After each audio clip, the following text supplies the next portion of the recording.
Sherlock Holmes and the Phantom of Parliament, from the Reminiscences of John H. Watson, M.D., by Arthur Conan Doyle in style. Chapter 1's The Crimson Correspondence. It was a grey and sodden morning in London, the sort that weighed heavily upon both cobblestone and conscience, when Sherlock Holmes summoned me to Baker Street with an urgency that brooked no delay. I arrived shortly after 8:30, boots slick with the wet and mind still adrift in the dull stupor of a sleepless night. Holmes stood at the window, his lean frame silhouetted against the filtered daylight, a letter held between thumb and forefinger. The fire in the grate snapped and hissed, reflecting off the brass fittings of the sitting room, but he did not turn to greet me. Instead, he spoke as though continuing a conversation begun in his own head. "You recall, Watson, the minor stir last autumn regarding the anonymous warnings received by several members of Parliament." "Yes," I said, doffing my coat. "Most dismissed them as the work of a lunatic or an idle crank." "So they did, but cranks rarely possess an understanding of ancient Assyrian poisons." I blinked. "Poison, Holmes? Are you saying one of those letters?" This morning, a man named Percy Longstreet, conservative backbencher for South Leicestershire, collapsed at the lobby entrance to Westminster. Within the hour, he was dead. Scotland Yard, still laboring under its perennial fog of deduction, summoned Lestrade. Lestrade, more sensibly than usual, sent for me. Holmes tossed the letter onto the breakfast table, where Kippers sat cooling next to a tepid pot of tea. I picked it up with care. The envelope was of fine stock, cream-colored, addressed in an elegant yet peculiar hand, every letter formed with deliberate grace. The wax seal bore no crest, only the imprint of a common quill. Inside was a single sheet, the message rendered in crimson ink. "One by one, the tongues that twist the people's will shall be silenced. Parliament is a theatre. Now let the curtain fall." Beneath the words, a symbol had been etched, a simple red pen. "The signature of our author," Holmes said. The red pen. And this reached Longstreet before his death? "Delivered yesterday by private courier. No return address. The courier reports having received it from a gentleman in a grey bowler hat and Inverness cape who paid in sovereigns and declined further questions." "And the poison?" Longstreet had bitten into a Turkish delight not an hour before his collapse, one of several left on his desk that morning. The sweet was laced with safranine, an obscure alkaloid synthesized in the laboratories of Cairo during the Khedive's regime. Trace elements matched the ink used in the note. I exhaled. "Someone is sending a message." Indeed, and in a dialect of deadly precision. "Come, Watson. Westminster awaits." The House of Commons had not changed in its peculiar ability to radiate authority and desperation in equal measure. We passed through the stately corridors with Lestrade, who greeted us at the courtyard under a steady drizzle. The inspector, dapper as ever in his checked coat and bowler, looked fatigued, his moustache a shade less stiff than usual. "He was found just over there," Lestrade said, pointing to the portico steps. "Dead before he hit the paving stones, according to the doorman. Clerk found the sweets and note on his desk afterwards." "Have they been moved?" Holmes asked. "Bagged and sent to forensic, though I asked them to take your word over their own." Holmes nodded absently, his eyes scanning the stones, as though the dead man's shadow might still linger. "Was Longstreet a man of enemies?" Lestrade grimaced. "In politics, more than he had friends, I'd wager. A loud voice in committee, opposed the North African Railway Pact. Rumor was he was about to present a damning dossier on corruption in the Colonial Office. And he received his warning when? Yesterday morning, internal post. Clerk said he made light of it, called it high drama for idle hands." Holmes crouched near the base of a wrought iron railing, running a gloved finger along the edge. He sniffed it, then glanced up. "The ink, Watson. It possesses a faint tang of copper and cardamom, and now I smell it here." "So the author was nearby?" "Possibly, or one of his agents. He wanted the death to be public, dramatic, a statement." We proceeded indoors, led by a junior clerk who guided us through the cloisters to Longstreet's office. The room was narrow, lined with leather-bound tomes, and bore the faint smell of cigar smoke and old starch. The desk remained untouched, a porcelain dish of Turkish delight still present under a glass dome. Holmes lifted the lid with care and examined the sweets. 4 remain. The one tainted was of rosewater. The others, He paused, selecting one at random, then used a penknife to bisect it. No discoloration. Do you suppose he was the intended target? I asked. Yes. The message was personal. The red pen does not murder indiscriminately. He chooses symbols, makes plays. This is theater. At that moment, a voice rang from the hall. I told you, he was no saint. He made enemies in every corner. A heavy-set man with bristled brows and a crimson necktie stormed into the office. Who the devil are you? Mr. Holmes, Lestrade said quickly, stepping forward. This is Sir Clive Braxton, MP for Norwich. And a damned poor one at that, Braxton spat. Longstreet accused me of trading votes for contracts, said I was pocketing money from foreign investors. Lies, all of it, and now you think I'm next. Is that it? Holmes approached him with calm deliberation. Sir Clive, did you also receive a letter? Braxton froze. I see, Holmes said. May we examine it? Braxton hesitated, then reached into his coat and withdrew a second envelope, nearly identical to Longstreet's. Holmes opened it carefully. This time, the message was shorter, the ink identical. When the lion feasts upon its own tail, the pride suffers. Beware. Again, the symbol of the red pen beneath. Well, Braxton said, voice trembling despite his bluster, what do you make of that? Holmes studied the wording. The symbolism suggests internal betrayal. Perhaps the red pen sees Parliament as self-cannibalizing. This is no simple anarchist. You think there's more to come? Without doubt, Holmes replied. Back at Baker Street, Holmes descended into a flurry of activity, scattering books on parliamentary law, ancient ciphers, and North African pharmacology across the sitting room. He lit his pipe with the intensity of a man setting a signal fire. The red pen is not merely a murderer, Watson. He is a writer, a dramatist, perhaps even a philosopher. Each phrase in these letters is carefully constructed. He is building a narrative that ends in bloodshed. Yes, but to what end? He looked to the fire, the light catching the sharp angles of his face. To destroy Parliament? No. Too blunt. To cleanse it? Perhaps. But more likely to expose something. Corruption, yes, but with an artist's hand. There is something deeper. A knock at the door interrupted his thought. Mrs. Hudson entered with a telegram. Holmes read it. His eyes narrowed. Another letter. Another victim? Not yet. This one was intercepted en route to the Chancellor of the Exchequer. He handed me the telegram. It read, Letter addressed in red to Chancellor Trevelyan. Courier apprehended. Male, 40, working-class accent. Claims to have received the message from a veiled woman near Ludgate Hill. A woman? I said. Holmes stood. Yes, Watson. It seems the red pen has more than one hand. We must speak to this courier at once. And with that, the game, as ever, was afoot. Chapter 2, The House of Shadows. The events of the prior evening hung over Baker Street like the lingering smoke of a spent match. The morning was gray, streaks of fog dragging their tattered hems across the windows. I was at the breakfast table reading aloud an article from the Times. And though the identity of the poisoner remains undisclosed by Scotland Yard, speculation abounds as to the motives behind the attack on the Honourable Mr. Percival Tarn, MP for the borough of Whitcomb. Sources within Westminster report that the deceased had received a series of alarming letters in the weeks prior to his collapse. Holmes was silent across from me, fingers steepled beneath his chin, eyes closed in what I had come to recognize as a state of alert dormancy. At length he opened his eyes and spoke. Interesting phrasing. Sources within Westminster. Not the Yard. The leak is internal, and that is either astonishingly reckless or devilishly intentional. I folded the paper and leaned forward. Do you suspect that someone within Parliament wishes to draw attention to the matter? Not merely attention, Watson. Influence, power, fear. Holmes rose from his chair with that restless energy that signaled the chase had truly begun. But the letters are the key. The poison was merely punctuation. I blinked. Punctuation? Indeed. Someone is authoring this entire affair, and if our mysterious red pen has written to more than one member, then the letters themselves are a campaign, an orchestrated escalation, each word a footstep towards some final objective. There came a sharp rap at the door. Before Mrs. Hudson could announce the visitor, the door swung open and in strode Inspector Lestrade, his usually pale face now flushed with frustration.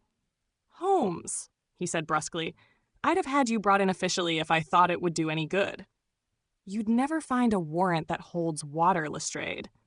Holmes said, smiling faintly. "What brings you to Baker Street at such an unholy hour? Is there another corpse on the red leather benches of the House of Commons?" Lestrade looked sour.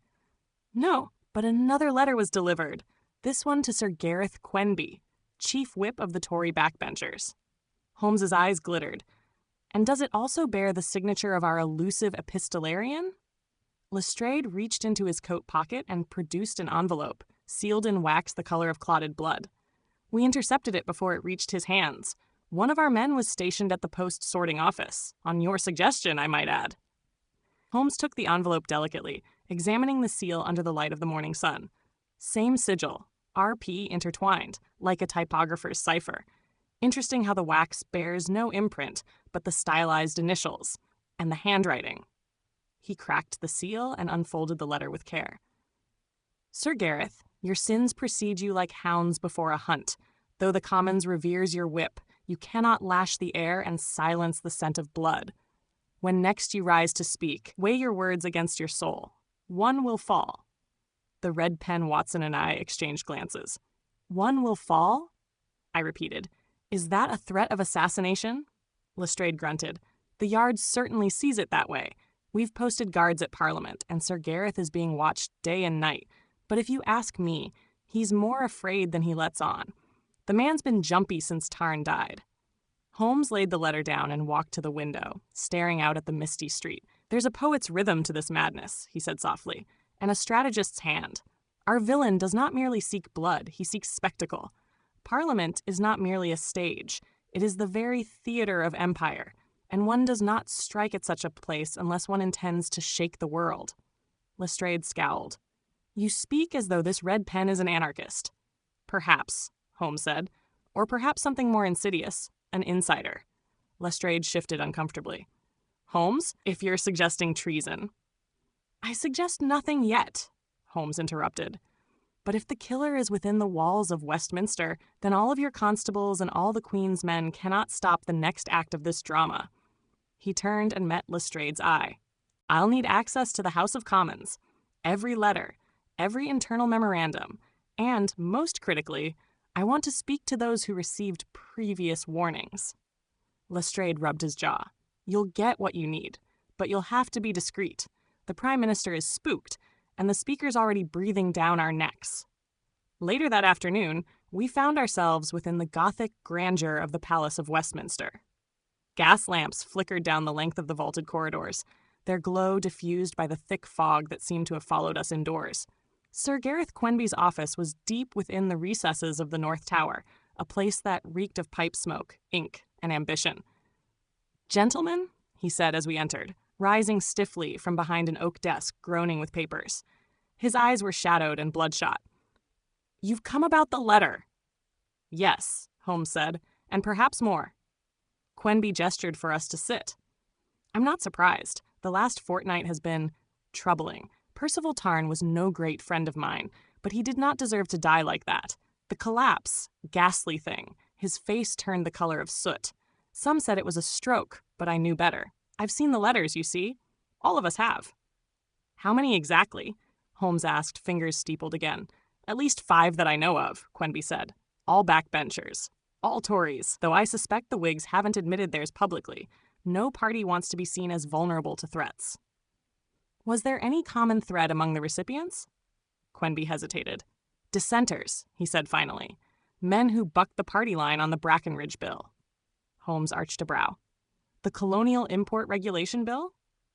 "The same. It's controversial. Grants sweeping powers to the East India Trade Authority, effectively making it an arm of the Crown. Some call it imperial overreach. Tarn voted against it." Holmes stood. "Then it seems this red pen is either an anti-imperialist or a servant of empire who views dissent as treason. Either possibility is unsettling." Quenby looked wary. "You believe he'll strike again?" "Not believe, Sir Gareth," Holmes said. "No." As the gaslights flickered to life and the house filled for the evening session, Holmes and I took our positions in the upper gallery, high above the chamber floor. From there, we watched as members entered in small knots of muttering debate, their black frock coats rustling like crows gathering on a field. Below, Sir Gareth took his seat, flanked by two discreet but heavily armed constables in plainclothes. Holmes scanned the room with his pocket field glass.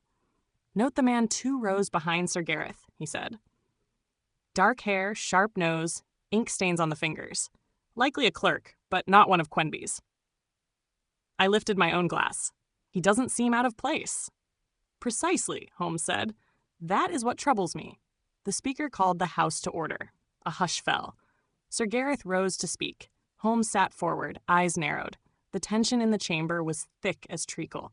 "My lords and honorable members," Quenby began, his voice steadier than expected, "we gather today under the shadow of a grievous act. Yet we must not." There was a gasp.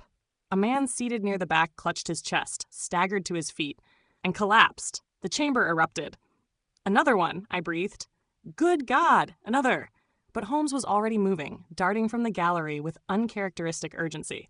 I followed, heart pounding. By the time we reached the chamber floor, Lestrade and several constables had converged around the fallen man. "It's Lord Epping," Lestrade said grimly. "Same symptoms as Tarn, convulsions, foaming at the lips." Holmes knelt beside the man, examining his eyes and breath. "Too late," he said after a moment. But it wasn't the air or a drink. This was contact poison, something transferred by a physical object, likely paper. He stood and turned to the sergeant-at-arms. "Search Epping's seat. Any documents, letters, handkerchiefs. Find what he handled in the last 5 minutes." Lestrade rounded on Holmes. "This wasn't even our primary target." Holmes's voice was cold. "No, which means the red pen has widened the field, or that we've misread the script entirely." That evening, back at Baker Street, Holmes lit his pipe with a scowl. "We are dealing with a mind that understands theater, Watson. The spectacle, the misdirection. Everyone believed Sir Gareth to be the target, so the killer ensured he was protected, while the real victim walked into his fate unaided." He pulled the 2 letters side by side and examined them again. "There's more to these letters. Perhaps a cipher, a pattern." I poured him tea. "What of the man you noticed behind Quenby?" "Gone. Faded into the mist before we could reach him. But I'll wager a pipe of good shag he'll appear again. We've not seen the last handbill of this campaign." Holmes held up the crimson-sealed envelope again. "The red pen has written 2 acts. The 3rd will be the turning point, and this time, Watson, we shall be ready to write the reply." Chapter 3. Ink and Influence. The morning after Lord Epping's sudden demise dawned bleak and damp, the fog outside our windows clinging to the glass like the breath of a lurking predator. Holmes had barely slept. His violin lay untouched by the fire, and his usual morning ritual, coffee, then a period of brooding over the agony column, had been replaced with the furious scattering of paper clippings and red ink annotations. 3 deaths, Watson," he murmured as I entered, "and not one of them random. No pattern in method, but all bound by the same author's hand." He tapped the letters with a long forefinger. "Tarn, Quenby's letter, and now Epping, each chosen not just for who they are, but for what they represented within the machinery of Parliament." "Then the motive must be political," I said, reaching for my cup. Holmes nodded. "Yes, and I believe the Brackenridge Bill is at the core." He unrolled a detailed floor plan of Westminster. "Look here. Tarn sat here, middle benches, Epping here, far rear corner. Neither within direct proximity, but both were part of the Select Committee on East India Company oversight. Did you know that?" I hadn't. Holmes lit a match and held it over a sheet of correspondence. The letter curled, burned, and disintegrated in the fireplace. "The red pen isn't simply punishing dissent or rewarding loyalty. He or she is rewriting the margins of empire." At that moment, Mrs. Hudson announced a visitor, a slight, dark-haired man with spectacles, ink-stained cuffs, and a cautious gait. "Mr. Felix Trumbull," Holmes said, rising. "Parliamentary clerk, formerly attached to the Brackenridge Select Committee." Trumbull bowed stiffly. "You requested I come, Mr. Holmes. I must warn you, my superiors were not enthusiastic." "Neither are the dead," Holmes replied sharply. "Sit. You worked closely with Percival Tarn, did you not?" "Yes, sir, and with Lord Epping as well. I managed their correspondence and took minutes during committee sessions. If this is about the letters..." "It is about the letters, the poisonings, and the truth buried beneath your tidy records," Holmes said. "Tell me what you know about the Brackenridge Bill. The truth." Trumbull paled. I don't know what you mean." Holmes leaned in. Don't waste our time. You were privy to internal drafts, amendments, deleted passages. What was stripped from the final proposal? Who forced it? Trumbull hesitated, then glanced nervously at the door. There was a clause, buried in the original text, a special provision giving oversight powers not to the Crown, but to a private body, an anonymous consortium of stakeholders. Names? Holmes demanded. None were given. The clause referred to them only as the administrative board. When Tarn discovered it, he opposed the bill outright, said it would effectively privatize colonial governance. Watson frowned. Then Epping must have known too. Trumbull nodded. He did, but he was less vocal, more calculating. The others, 5 of them in total, were split. Some warned that challenging it would destroy their careers. Others received incentives. Holmes's expression sharpened. What sort of incentives? Trumbull glanced down. I cannot say, but I suspect foreign money. There were whispers of investments, gold arriving quietly, shares issued to certain family members. The Red Pen may not be avenging Parliament, Holmes murmured. He may be purging it. That afternoon, Holmes insisted we visit the British East India Trade Authority, a fortress of polished teak and brass overlooking the Thames. The lobby was a study in colonial arrogance, tiger skins, ivory columns, and a relief of Britannia bestriding Asia. A board clerk ushered us into a private meeting with Edgar Brackenridge, the industrialist-turned-legislator whose name adorned the controversial bill. He was a thick-set man, ruddy-faced, with an aquiline nose and the heavy rings of wealth on every finger. I was told you'd come sniffing, Mr. Holmes, Brackenridge said, leaning back. And your loyal doctor, still chasing ghostwriters and poisoned pens? Holmes sat lightly on the edge of his chair. Tell me, Mr. Brackenridge, who wrote the first draft of your bill? Brackenridge blinked. I did. Holmes smiled faintly. That's odd, because we've seen a version with a clause attributing administrative authority to an unnamed board. That version never made it to the floor. Who removed it? The man's mouth twisted. Irrelevant. Political language changes. It's a living process. Watson spoke. And the deaths of those who oppose that process? Brackenridge's eyes narrowed. You insinuate murder? No, Holmes said. I insinuate treason. A conspiracy hidden within legislation, disguised as imperial policy and enforced by blood. There was a long silence. Then Brackenridge leaned forward. You tread on dangerous ground, Holmes. Holmes stood. So does Parliament. And if you think your invisible partners will remain so forever, you underestimate the ink. Back at Baker Street, Holmes paced while I reviewed a growing collection of letters and reports. Each death now felt less like a message and more like a purge, an editorial process with mortal consequences. Watson, do you recall the clerk I noted during the Commons session, the one who vanished? Yes. You suspected he wasn't Quenby's. He isn't. He's Trumbull's replacement. I had Mycroft confirm it this morning. A man named Renly Park, hired last month. His credentials are impeccable. Too impeccable. Another thread? Not just a thread, Holmes said grimly. A needle. He retrieved a dossier from the mantel and opened it. Inside were surveillance sketches and movements compiled by one of Holmes's irregulars. Park has ties to a publishing house in Clerkenwell, Caxton and Wolfe, once owned by a radical pamphleteer named Elias Corvell. Watson straightened. That name's familiar. He was tried for sedition in 78. Acquitted, Holmes said. Disappeared after the trial. But his name has surfaced, linked to anonymous editorial submissions in fringe papers, always marked with the initials R.P. The Red Pen, Holmes nodded. Renly Park is either Corvell's agent or Corvell himself. Watson exhaled slowly. Then the next death? Will not come through Parliament's floor. It will come through its press. That night, under cover of darkness, Holmes and I made our way to Clerkenwell. The street housing Caxton and Wolfe was dim, narrow, and littered with the detritus of industrial London. Gaslight pooled in puddles of flickering yellow. The press house itself was shuttered, but a warm glow leaked from its basement windows.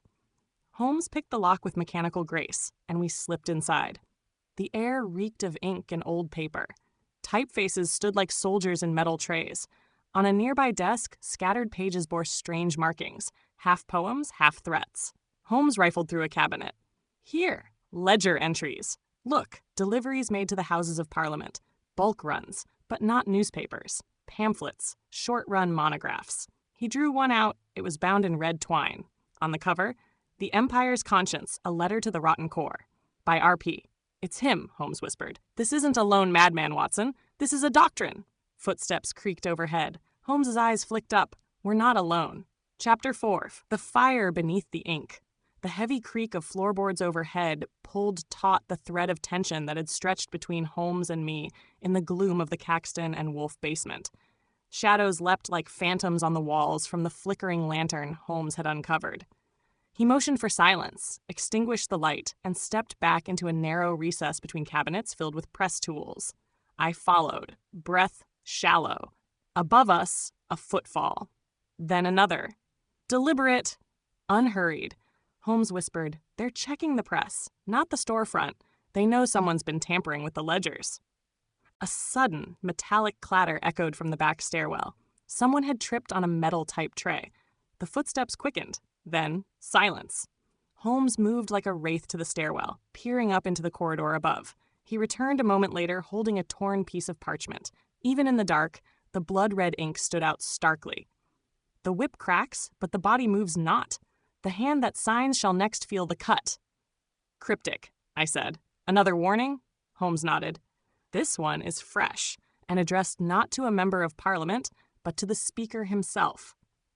The following morning, we presented our findings to Inspector Lestrade at Scotland Yard.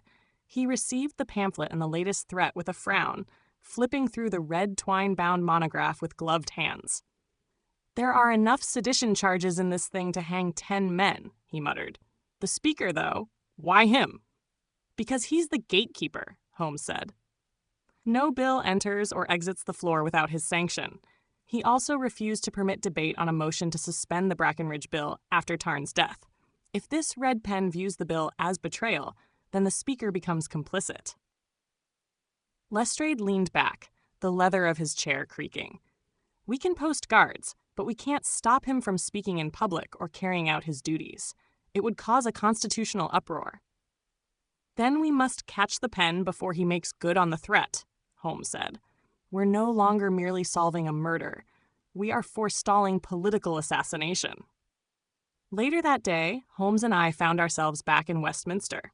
Holmes had arranged a private audience with Mr. Edmund Mallory, Undersecretary to the Home Office and an old acquaintance of Mycroft's. Mallory met us in a dice-used reading room in the North Wing, draped in dust sheets and silence. You have 30 minutes, he said briskly. Parliament will not tolerate irregular inquiries. Holmes wasted no time. We have reason to believe the Red Pen is operating from within Parliament's own infrastructure, its clerks, its scribes, and possibly its security detail. Mallory's eyes narrowed. That is a grave accusation. So are 3 bodies, with a 4th threatened, Holmes said coldly. We also believe the East India Authority has corrupted elements of the legislature with foreign finance. That visibly rattled Mallory. Do you have proof? Holmes opened a folder of notes. Trumbull's statement, anonymous letters, ledger entries from Caxton and Wolfe, and the marked passage from the Speaker's redacted copy of the Brackenridge Bill. Mallory read, then exhaled slowly. There have been murmurs, a board, but no names, no evidence until now. He looked up. There's something else. Last night, a confidential dispatch went missing from the Speaker's briefcase.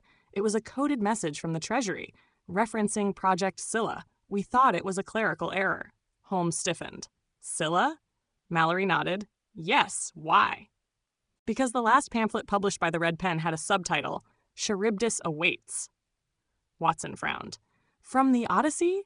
Precisely, Holmes said. 2 monsters. On one side, Scylla devours men piecemeal. On the other, Charybdis swallows everything whole. Mallory paled. A metaphor? A warning, Holmes said grimly. Or perhaps a map. He's signaling his next target. Not a man, but a motion. That evening, we descended into the printing dens of Holborn, following a lead Holmes had drawn from a bundle of outdated parliamentary requisitions. A rogue compositor named Rufus Bell, formerly of Caxton and Wolfe, had vanished 6 months prior after a fire destroyed part of the press room. We found him drunk in a gin cellar near Gray's Inn Road, his fingers still bearing the calluses of typesetting. Holmes slid a sovereign across the table. Rufus, I want to know who worked the red types. You printed pamphlets for a man who never signed his name in full. Who is he? Bell sipped the gin, eyes bleary but focused. Never saw his face. Sent a boy. always wore gloves. But one time, he forgot a sheet. It had a line about the rotten core and a name scratched in the margin. Holmes leaned in. What name? Bell closed his eyes. Corvell. Holmes's mouth tightened. Then it is Elias Corvell, alive and hiding behind an army of type and ink. Hours later, Holmes sat in the gloom of Baker Street, fingers tented. I understand now, he said. Corvell was silenced once, publicly, tried and humiliated. Now he returns not with speeches, but with execution. Each letter a sentence. Each death a period. What about the code, Scylla and Charybdis? Holmes stood and retrieved a folded chart from the shelf, a legislative calendar. Project Scylla is the code name for an emergency wartime finance clause buried in the Breckinridge Bills. It permits the Trade Authority to bypass parliamentary oversight during times of imperial instability. Martial law by ink, Watson said softly. Holmes nodded. The Speaker has scheduled a procedural vote to activate that clause. 3 days from now. Watson straightened. That must be what the red pen is trying to stop. Or ensure, Holmes said. Corvell may not be trying to dismantle the system. He may be trying to rewrite it by using terror to control who speaks, who votes, who survives. The room fell into silence. The next morning, as fog rolled back from the Thames, Holmes received a parcel. No note, no return address. Inside was a single page. Typed in red ink. You have watched, but not listened. You have read, but not understood. When the Speaker opens his mouth on the day of the vote, let him say his tongue has no weight. One word too heavy and the House will collapse. R.P. Chapter 5. The Tongue of Empire. The message had no blood on it, no visible menace, just ink. Red, angry ink, and a metaphor that clung to the mind like a splinter in the brain. Let him pray his tongue has no weight. One word too heavy and the House will collapse. Holmes laid the note flat on the table, smoothing it with a quiet reverence that belied the urgency in the room. This isn't metaphor anymore, he said, eyes darting to and fro over the letter as if it might rearrange itself into a cipher. This is a mechanical threat cloaked in poetic language. The Speaker will say something, and something will happen. I stared at the page. Collapse. Could it mean the literal chamber? Or metaphorical collapse? Scandal? Exposure? Holmes gave me a tight nod. Precisely the question, and we must answer it before the vote. That afternoon, we returned to Westminster under the guise of engineering inspectors, a ruse arranged through Mycroft's considerable leverage. The floor of the House of Commons was empty and echoing, preparations for the procedural vote underway. The Speaker's lectern stood on its dais like a sacrificial altar. Holmes approached it warily, eyes scanning its every inch. Trap a man through his tongue, Holmes murmured. A poison capsule, perhaps, hidden within the inkwell? A mechanism in the sound amplification chamber? Let us think beyond the ordinary. He crouched and began inspecting the dice itself. Note this, he said, tapping a hollow panel beneath the Speaker's desk. New. Different timber. Less dust. This has been replaced, or tampered with. With gentle precision, Holmes removed the panel. Beneath, nestled amid wiring and brass fittings, was a device I can only describe as terrifyingly elegant. A clockwork detonator, no larger than a book, affixed to a thin coil of wiring that snaked into the hollow of the lectern. Dear God, I whispered. A bomb? Holmes's jaw was tight. No, worse. A resonance charge, sound-triggered. It will detonate only when a specific phrase or word is uttered. He pointed to a box of gears with a rolled phonograph coil. Primitive voice recognition, Holmes muttered. It listens for a phrase, likely tied to the clause in the Breckinridge Bill. Say the wrong thing, and this entire wing goes up. We summoned Lestrade, who arrived in a flurry of urgency and disbelief. A bomb squad was dispatched, and the device safely neutralized. The public was told nothing. The Speaker was discreetly relocated and warned, and all microphones and lecterns were replaced under the cover of acoustic repairs. What madness is this, Holmes? Lestrade asked once the device had been extracted. What sort of lunatic builds a weapon that listens to words? A man who believes language is a weapon, Holmes replied. Corvell, or the red pen if you prefer, is not content to murder individuals. He wishes to punish speech itself, to censor with death. That evening, back at Baker Street, Holmes was quiet. The adrenaline of action had faded. He stood by the fire, examining the disassembled device. Do you notice, he said, how surgical this plan was? This wasn't a protest. This was theater. The red pen wished to kill the speaker not only physically, but symbolically, to tie the explosion to the very words he would speak in service of the Empire.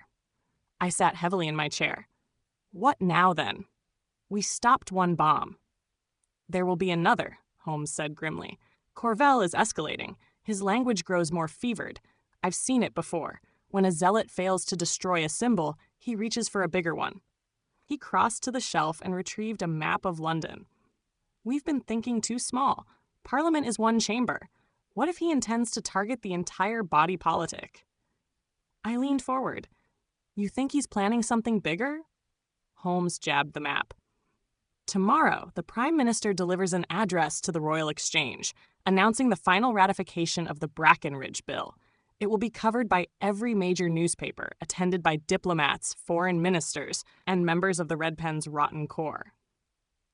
He stood. If Corvell intends to strike again, that's where he'll do it. The next morning, Holmes and I arrived at the Royal Exchange hours before the Prime Minister's convoy was due. The building, a grand cathedral of commerce, was already crawling with guards, but Holmes slipped past them with almost supernatural fluidity. He led us up to the upper galleries, where gaslights cast long shadows and the vaulted ceilings echoed every footstep. There, he said, pointing to the massive chandelier above the exchange floor. A bomb in the dice would be crude, but above, it would kill hundreds, diplomats, ministers, the very spine of empire. We climbed, each rung of the maintenance scaffolding groaning beneath us. High above, Holmes paused, his fingers brushing the iron latticework. Here, nestled within the central node of the chandelier, was a cylinder. Wired, fused, timed. Holmes grimaced. Not voice-activated, timed to coincide with the PM's speech. We had 28 minutes. The device was more complex than the previous one, wired with mercury tilt switches and pressure plates. A wrong move and the chandelier would not just fall, it would explode. Holmes set to work, his brow furrowed in a rare expression of genuine worry. "Talk to me, Watson," he said without looking up. "Keep my mind clear." I spoke of old cases, the Hound, the Bruce Partington plans, the Sign of Four. I reminded him of our days in Afghanistan. I could feel the weight of the air around us, as if time itself had thickened. At 14 minutes, Holmes cut the first wire. At 8, he disabled the tilt mechanism. At 3, he looked up and smiled, wan, exhausted but calm. "Disarmed," he said, "but the game is not done." As we descended, a boy in a page's uniform bolted from the east wing. Holmes froze. "That's him." "Corvell?" "No, his messenger. The same boy Rufus Bell described. He's heading for the speaker's carriage, likely with a final message. A bomb or a trigger?" We gave chase. Through corridors, through crowds. The boy slipped into the speaker's waiting carriage, and Holmes was there, seconds later, yanking the door open. Inside, only a letter. No bomb. But on the parchment, in thick red ink, "You rewrite the Empire. I rewrite its cost. Turn the page and let blood be the ink." And at the bottom, a seal. A phoenix rising from a broken gavel. The mark of Elias Corvell. Chapter 6. A Manuscript of Martyrs. The firelight in Baker Street sputtered low, shadows clawing along the walls as Holmes stood unmoving, the red pen's latest note clutched in one hand. It was neither riddle nor threat this time, but something far more dangerous, a manifesto in miniature. "You rewrite the Empire. I rewrite its cost. Turn the page and let blood be the ink." The phoenix and gavel sigil was unmistakable now, Elias Corvell's signature, reborn from disgrace and now scripting a new order with violence and precision. This isn't mere revenge. I said, reading the lines again, "It's doctrine." Holmes nodded, and if he has a doctrine, he likely has a draft. Notes, essays, a guide for his followers. Somewhere, Corvell has written out his vision for collapse, and where ink exists, we can trace it. The next morning, we made our way to the Radcliffe Athenaeum, a clandestine readers' society near Fleet Street, formerly a lending library, but in truth, a warren of dissidents, satirists, and unlicensed thinkers. Mycroft had once called it a sanctuary for the dangerously well-read. Holmes flashed the library's coded sigil, 3 vertical ink blots, at the steward, who led us through windings of forbidden political treatises and seditious poetry to a low, oak-paneled chamber known as the Unbound Room. There sat a man Holmes had once called a bibliographic fence, Mr. Octavius Brill, former editor of the Radicalist Weekly, now something of an archivist of censored voices. Brill squinted over his spectacles as we entered. "Holmes? You're late by 3 revolutions." Holmes smiled. "And you're still breathing, so the monarchy must still stand," Brill snorted. "For now, what heresies do you seek today?" "We need everything published or unpublished by Elias Corvell, even under pseudonym, especially under pseudonym." Brill grew quiet. "Corvell?" he muttered. "You're a decade too late. His name is cursed here, his works banned, burned, forgotten. And yet," Holmes said gently, "he writes still. His words are bombs now. We believe he's authored a manuscript, a guiding document for the Red Pen." Brill frowned. "Then you're looking for the doctrine of undoing." Watson stiffened. "That sounds conclusive." Brill retrieved a worn folio from a locked drawer and laid it on the table. "One copy survived the ministry purges. We were told to destroy it. I didn't." Holmes opened the folder with care, and the title page stared up at us in ink that seemed to crawl. "The Doctrine of Undoing by the hand that once served the crown. Let the gavel crack, let paper burn, let voices rise, and the silence fall after." We read it there, in that underground sanctum. Holmes absorbed it like a man decoding prophecy. It was a chilling document. Corvell's manifesto laid out a vision of dismantling empire not by force of army, but by sabotaging the very process of governance, attacking procedures, language, precedent, rendering Parliament non-functional piece by piece, like removing bolts from a bridge underfoot. He described his targets in allegory: the conductor, clearly the Speaker of the House; the ledger king, likely a financier or chancellor; the bell of hollow men, a metaphor for public assemblies, perhaps even the press; the quill eater, a betrayer among the scribes, someone complicit. But what chilled me most were the final lines. "The empire will bleed not from its borders, but from its voice, from within. Let each death ring not as tragedy, but as edit." Holmes closed the document and whispered, "This is a death sentence and an editorial calendar." 2 hours later, we brought the manuscript to Lestrade at Scotland Yard. He scanned the text with widening eyes. This man's orchestrating a symbolic assassination of government. He's not just trying to kill officials, he's staging murders to rewrite meaning itself. Holmes nodded. "Every target corresponds to a parliamentary function. Remove the speaker, you silence order. Kill the financier, you gut the economy. Destroy the press, you blind the public. And the quill eater?" Holmes narrowed his eyes. "An insider. A clerk, perhaps. Someone leaking documents, feeding Corvell the language he needs." Lestrade rubbed his temples. "This isn't crime, Holmes. It's ideological warfare." "And we're losing," Holmes said quietly. That evening, as the gaslights of London flickered to life, Holmes dispatched 3 urgent telegrams.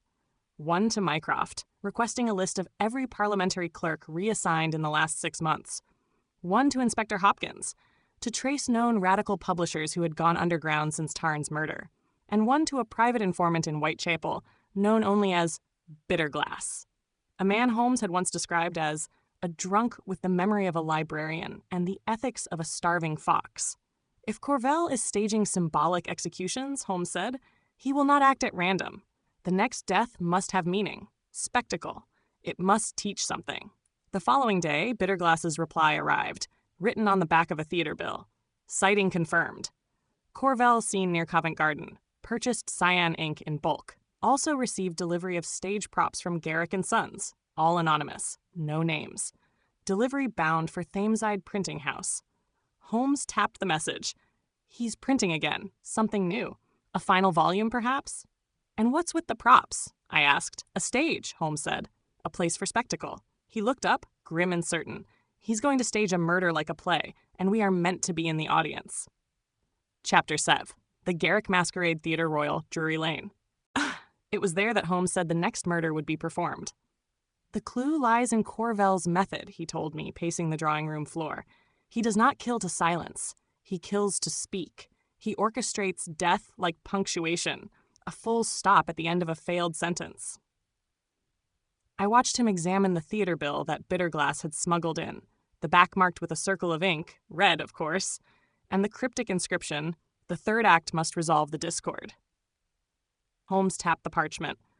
The third act implies both sequence and setting. A play, a performance, a killing embedded in the very ritual of drama. "The Garrick Society's annual masquerade is tonight," I said. "Hosted at Drury Lane. Nobles, critics, members of the Lords and Commons alike." Holmes's eyes sharpened. Then that is our theater. And it is not just the audience that will be masked. That night, we dressed in borrowed evening wear, each of us cloaked in Venetian-style half-masks provided by a discreet friend of Holmes's in the opera. Lestrade came too, disguised as a Spanish noble. We entered the Theatre Royal just as the second act of The Fall of Carthage thundered to a close on the stage. The masquerade was already in full swing in the grand foyer. Music, laughter, champagne. But there was unease beneath the velvet and powdered wigs. The murder of the backbencher, the near disaster at the Royal Exchange. London's elite were beginning to taste fear. Holmes was quiet, his eyes scanning the crowd as if reading a room-sized puzzle. "Note the absence of true conversation," he said softly. "They speak, but do not say. The red pen's terror is already working. Words are losing meaning." Then he stopped. Across the hall, descending the main staircase with an actor's poise and a predator's calm, came a man dressed entirely in crimson. Cape, cravat, gloves. His mask, simple, red, and split by a vertical gash like a quill stroke. Corvell. Holmes's fingers twitched at his side. "Don't move yet," he whispered. "He wants us to see him. This is bait." Corvell mingled with the crowd, laughing softly at jokes no one told, never quite making contact with a single soul. He drifted like smoke from room to room. At one point he leaned against the punch table, speaking to a masked figure in an emerald robe. Holmes tensed. "That's our quill eater." "Who?" "That figure in green. They're giving Corvell information. See the packet being passed. Likely another floor plan or speech draft." Lestrade's hand gripped his pocket pistol. "Should I intervene?" "No," Holmes hissed. "Not until we know the target. There's still time to stop the show." Minutes later, the third act of the evening's performance began. We took seats in one of the upper boxes. Corvell nowhere to be seen. Holmes whispered to me throughout. "The play is meant to end in betrayal. A senator stabs the queen. A metaphorical echo of Corvell's own doctrine. I suspect he's orchestrated a real death to mirror the act on stage." And then, just as the lights dimmed, a figure in stage armor stepped onto the set early. Unscripted. He held a scroll. The audience laughed. Nervous, unsure. Then the scroll unraveled and tumbled to the stage floor. Written in red ink, "Let her voice fall, let silence rise, the tongue of empire shall be cut." The actor turned, revealing the Speaker of the House, Sir Aubrey Lister, seated bound on a throne meant for the Queen character. A collective gasp. Then the lights cut. Pandemonium. Holmes leapt from the balcony before I could stop him. I followed, clambering through velvet drapes and down to the wings of the stage. The speaker was alive, but barely. A wire ran beneath his chair, wrapped around the base, leading to a pressurized gas charge beneath the dais. A timed bomb. Again.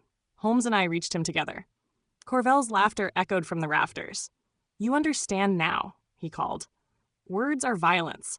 Titles are chains. And this man's voice, his rulings, his orders held empires together. It is time for silence." Holmes cut the wires with a trembling hand, working faster than I had ever seen. And then a click. I pulled Lister from the chair just as the charge released. But there was no explosion, only smoke. A red mist hissed up around the throne, staining the curtains. The illusion of murder. A message. Corvell's voice boomed again. "The speaker is spared. For now. But know this. Language is dead. Only action remains. The fourth act begins tomorrow." Then he was gone. In the aftermath, Lestrade and half a dozen guards swarmed the rafters, but Corvell had vanished, like a ghost in a closing curtain. Holmes stood on the stage, looking out at the terrified crowd, who now realized they'd witnessed not a performance, but an attack. "This was a declaration," he said. "The next act won't be a warning." Back at Baker Street, Holmes poured himself brandy, a rare indulgence. He staged the entire affair as a demonstration, like a proof. The speaker was never meant to die, but to show the ease with which Corvell could have killed him. We were meant to feel that helplessness, to spread it. And the quill eater? Gone for now. But they are known to Corvell, meaning they can be traced. He turned to me, eyes burning. "The doctrine predicted 5 targets. We have seen 3. The next will be a strike against public trust, against the press or the people's voice." I felt cold. What do we do? Holmes exhaled, shoulders rigid. "We go to Fleet Street, to the journalists, the printers. We follow the ink and find out where the red pen will strike next." Chapter 8. The Ink Flood. The morning after the Garrick masquerade was unusually gray. Fog clung to the city like guilt, and Baker Street stood silent beneath a pall of unresolved tension. Holmes had not slept. Instead, he had mapped out an elaborate diagram on our sitting room wall. Red lines connected names, dates, floor plans, titles of Corvell's doctrine, and words scrawled in a hurried but sharp hand. Truth, speech, revision, and finally, circled thrice in black, ink equals blood. He turned to me suddenly. Corvell's next strike is against the press. Why Fleet Street? I asked. Because the public still believes in it, Holmes replied. Strip Parliament of legitimacy, and the people remain confused. Strip truth of legitimacy, and the people remain obedient. By midday, we were walking the treacherous cobbles of Fleet Street, where print shops wheezed and editors growled like dragons over hordes of unedited manuscripts. The air smelled of fresh ink and fire-damp paper. It was a street Holmes once called the only avenue in London where words have weight. We stopped first at the Morning Herald, a relatively moderate paper. Holmes had arranged a meeting with Miss Clytemnestra Vale, one of the few female editors in Fleet Street, known for her fierce commitment to political journalism and her dangerously precise prose. She received us with a cigarette in one hand and a red pencil in the other. "Mr. Holmes," she said, "I assume you're not here to submit a poem?" "Not unless it's an obituary," Holmes replied. "One for truth itself." She raised an eyebrow. "Corvell plans to attack your industry. He's already rehearsed 2 symbolic murders and 1 symbolic unmurder. His next victim is a principal, your freedom to print." Vale scoffed. "We've survived libel laws, police raids, even the Queen's distaste for punctuation. What could Corvell do?" Holmes leaned in. "He won't attack the press as a body. He will infect it, discredit it, forge it. The final assault will not be silence, Miss Vale. It will be falsehood so potent even the wise doubt their own sight." She fell silent, then handed him a sealed envelope. "I received this yesterday. Thought it was a prank." Holmes examined the red wax seal, a phoenix over a stack of paper, Corvell's sigil. He slid it open. Inside, a front page, perfectly typeset. The masthead of the Morning Herald, date stamped 2 days hence, a future edition. Its headline, Parliament Dissolved. Emergency Act declares new governing council. Subheadline, Monarch sanctions dissolution after mass resignations and Speaker's death. Holmes scanned it. This is not a threat. This is a blueprint. He plans to distribute this forgery across the city before the actual Speaker retires. Or is killed. 3 blocks down, we arrived at a rival paper, the Gazette, where a frightened typesetter named Albert Rowe told us his presses had been hijacked the night before by masked men. They worked swiftly, setting a strange document in type, demanding speed and silence. When Rowe asked what they were printing, the leader replied, "History." And then they left. Holmes picked up one of the test sheets discarded on the floor.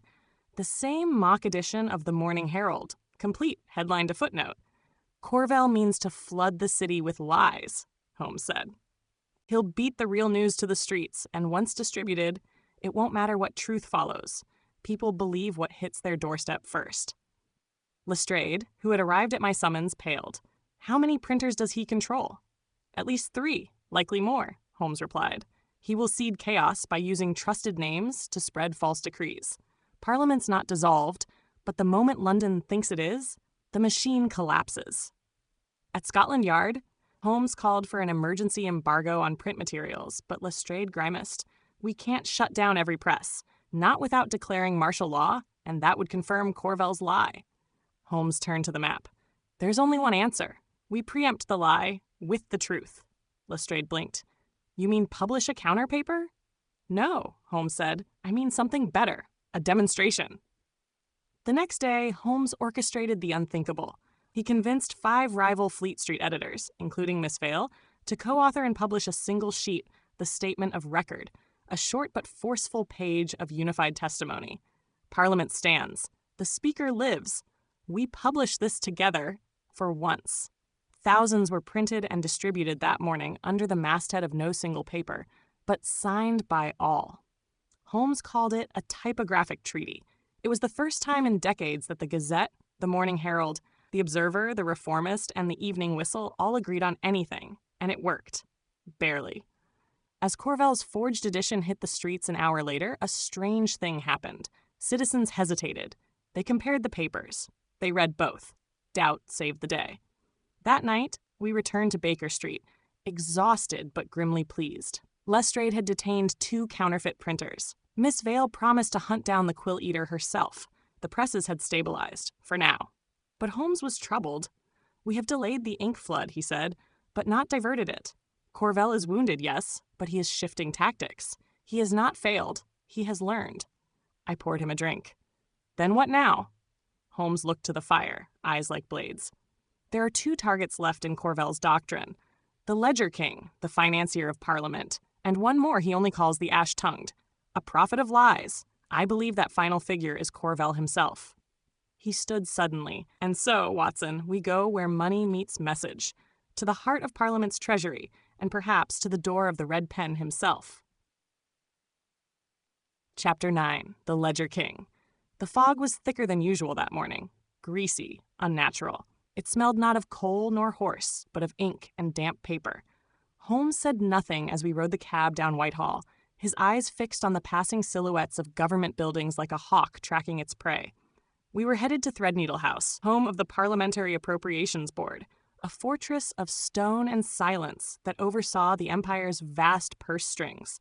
The board was chaired by Sir Bertram Tilney, Baron of the Exchequer, and a man Holmes had once described as an accountant with the appetite of a conqueror. "Corvell's next target will not be symbolic," Holmes said. "It will be structural. Parliament is a body of many voices, but its heart beats with coin. Strike the purse, and you paralyze the hand." I understood then. The Red Pen was moving from rhetoric to ruin. We were admitted through layers of security, silent guards with watchful eyes and oddly stiff posture. Holmes noticed immediately. "New men," he said. "Not yard-trained. Private. Likely hired in haste." Sir Bertram Tilney met us in his office, an austere chamber of walnut, parchment, and oil portraits of previous exchequers. His face was pallid, and his hands trembled even as he poured tea. "I received a letter this morning," he said, sliding it across the table. Holmes examined it. The same red ink, same sigil. "The ink that funded war will now fund silence. The 5th doctrine begins. Let the balances tip." Tilney added, and then my assistant collapsed, foaming at the mouth. He died before the hour struck 9. Holmes opened his case, drew out a small glass phial, and swept the letter lightly. The paper glowed faintly blue under the reagent. "Arsenical dye," he said. "The ink itself is laced. Inhaled in microscopic quantities, it wouldn't kill instantly unless concentrated." "I never touched it," Tilney said quickly. Holmes nodded. "Corvell didn't mean to kill you. He meant to kill your envoy, to make you afraid to send messages, to cripple communication inside the Treasury." Lestrade, who had followed us in, stepped to the window. "There's more. One of the board's ledgers has gone missing. The C report, a confidential schedule of discretionary allocations to intelligence operations." Holmes stiffened. "That report tracks secret funding to MI7 and foreign diplomatic arms. If it's compromised." "It is," Lestrade said grimly. "And worse, someone's begun selling off bonds tied to the report. Fast. Anonymously." The investigation led us to the inner archives, chilled rooms 2 floors below the surface, where parchment slept in ordered ranks. Holmes searched the catalogs swiftly, eyes narrowing. "There's no record of the C report ever being checked out," he said, "but something else is wrong." He drew out a volume at random and opened it. Blank pages. "They're all empty," he whispered. "Hundreds of books. Gutted, only the spines remain." A slow dread spread through me. Corvell hadn't just stolen a single ledger. He'd replaced an entire archive's worth of records with false ones, hiding his theft in the vastness of bureaucracy. "Find the forgeries," Holmes said to the guards, "and give me the name of anyone with access to the archives after hours." One name surfaced immediately. Mr. Henry Fallow, a junior auditor. We found Fallow dead in his flat in Southwark that night, slumped at his desk, ink-stained fingers curled over a ledger identical to the missing C report.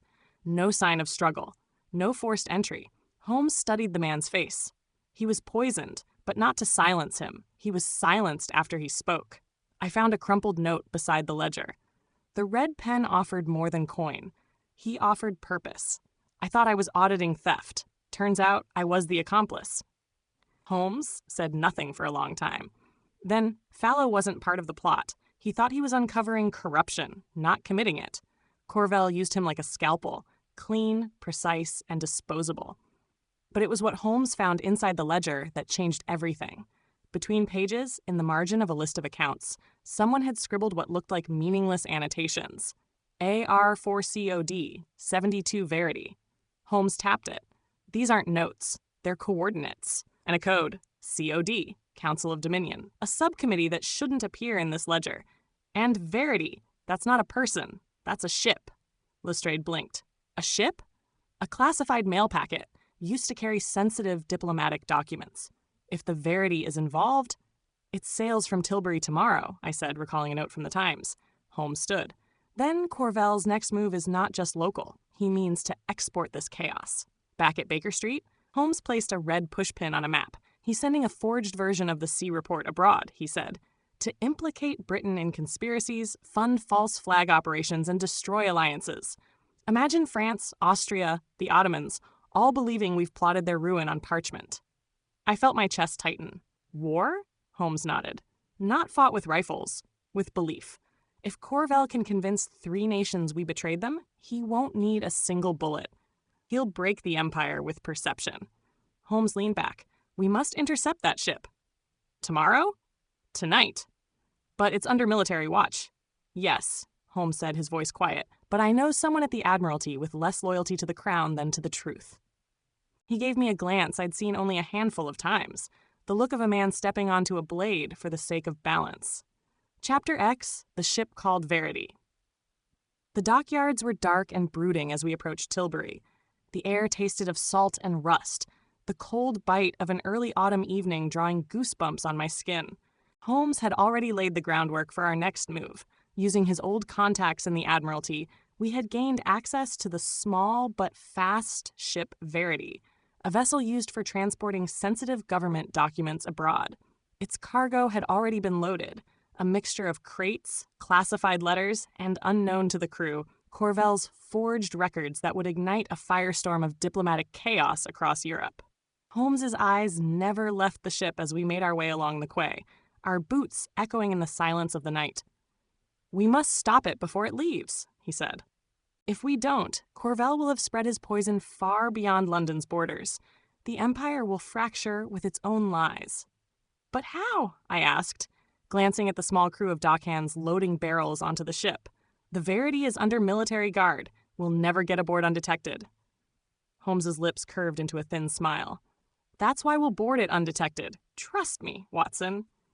As we reached the dockside warehouse, Holmes led us behind it, where a small boat was moored under cover of darkness.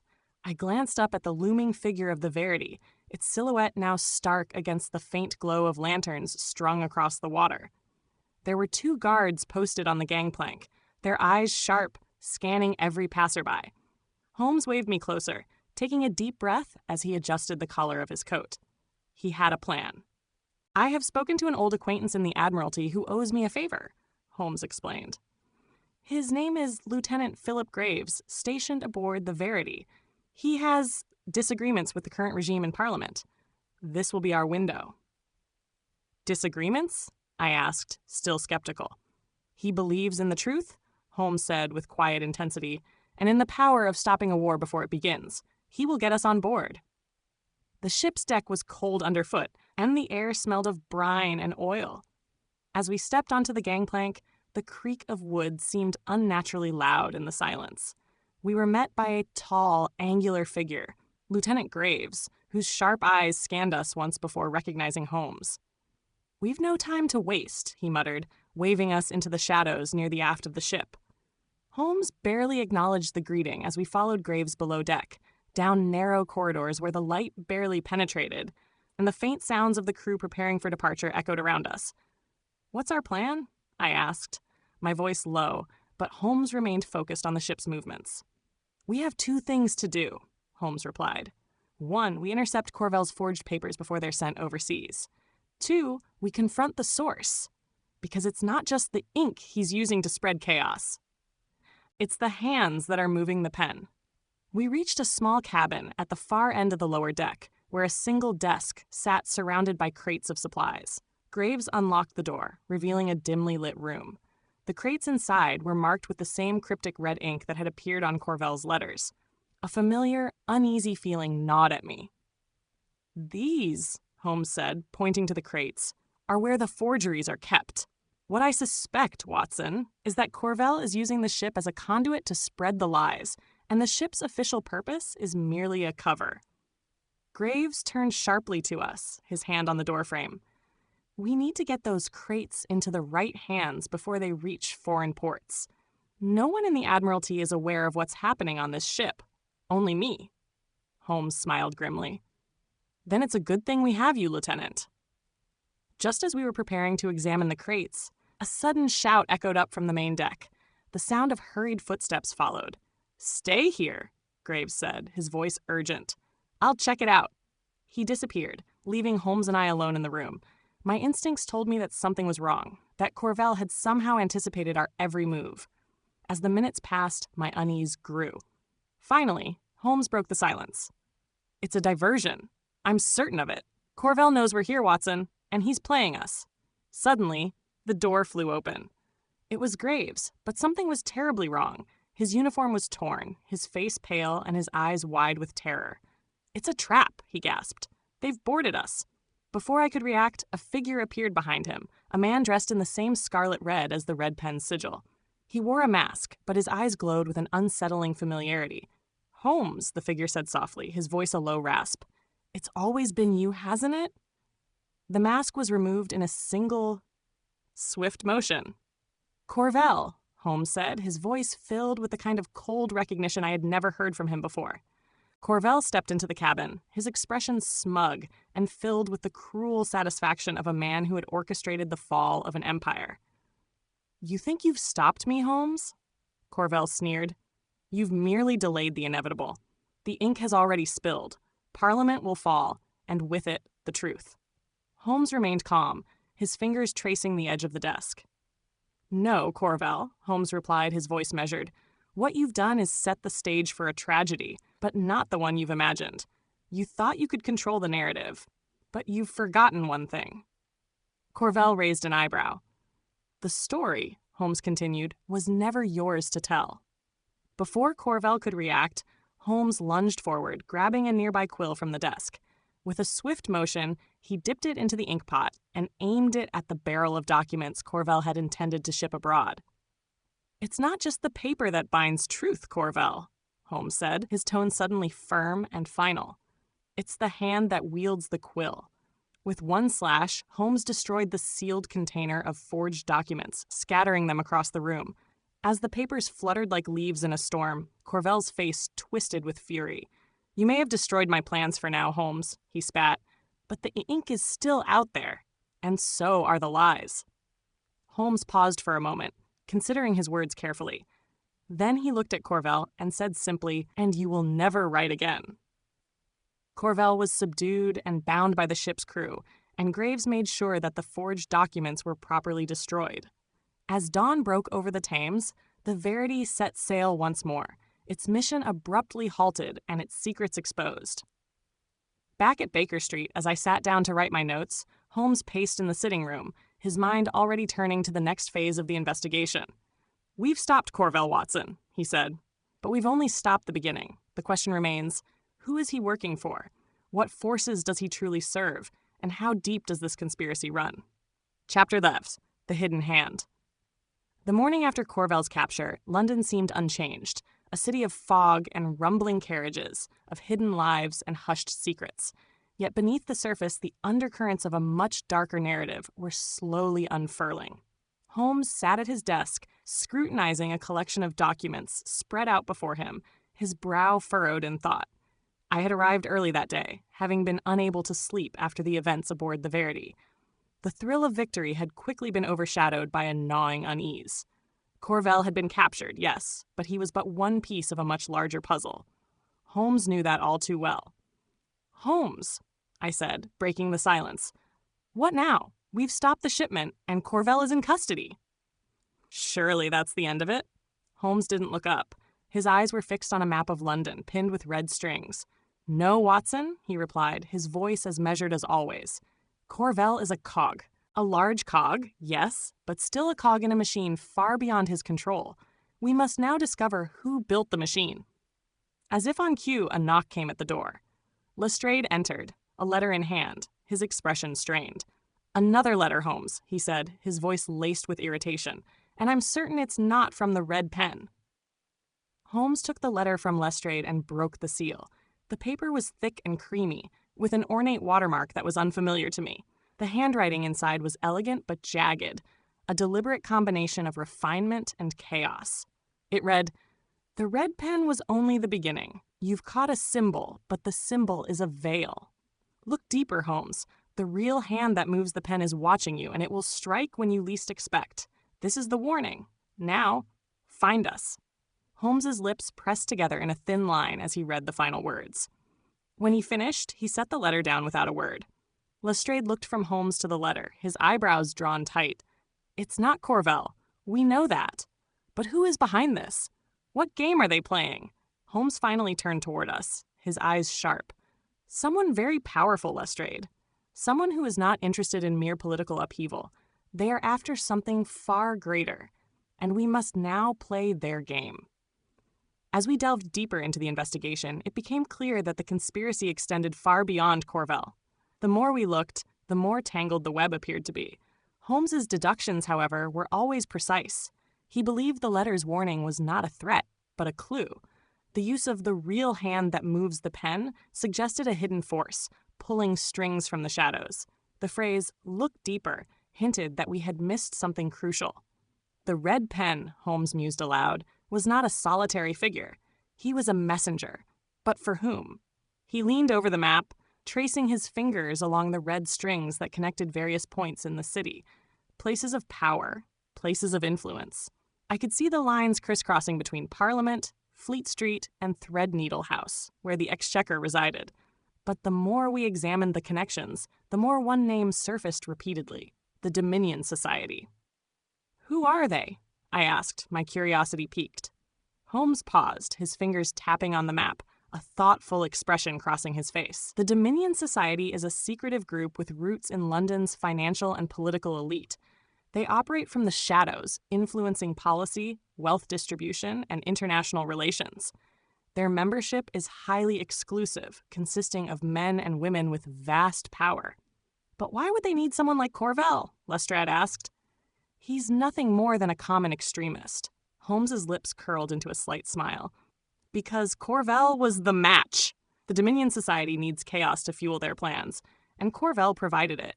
He incited panic, but the true goal was always to undermine the very structures of power and wealth.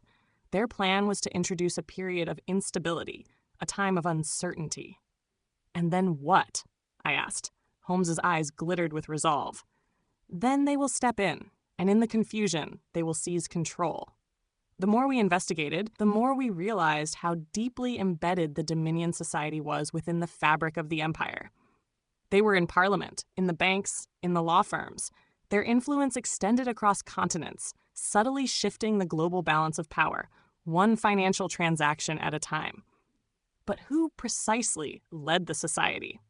That was the question that haunted Holmes. We had Corvell, but he was a mere footnote in the grand scheme of things. It was the real architect of the conspiracy that Holmes needed to unmask. And it wasn't long before the first piece of the puzzle fell into place.